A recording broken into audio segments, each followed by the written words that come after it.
ఏమైందమ్మా అలా ఉన్నావు? ఏమీ లేదు, కొంచెం ఒంట్లో బాగాలేదు. అవునా, ఏమైంది? తలనొప్పిగా ఉందిరా, తల పగిలిపోతుంది విపరీతంగా. అన్ని సీరియల్ చూస్తే తలనొప్పి రాకుండా ఇంకేమొస్తుంది? ఉండి టాబ్లెట్స్ తీసుకొస్తాను.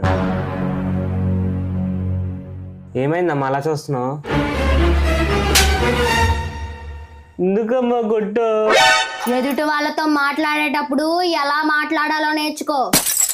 అమ్మా తలనొప్పిగా ఉందా, టాబ్లెట్లు తీసుకొస్తాను అంటే ఒక విధానం. అన్ని సీరియళ్ళు చూస్తే తలనొప్పి రాక ఇంకేమొస్తుంది, టాబ్లెట్లు తీసుకొస్తాను అంటే ఒక విధానం.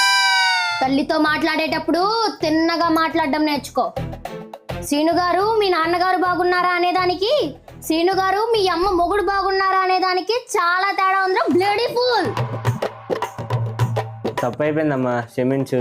ఏదో సరదాగా అన్నాను. తలనొప్పి ఉందన్నావు కదా, టాబ్లెట్స్ తీసుకొస్తానండు. ఆ మొక్క ముందు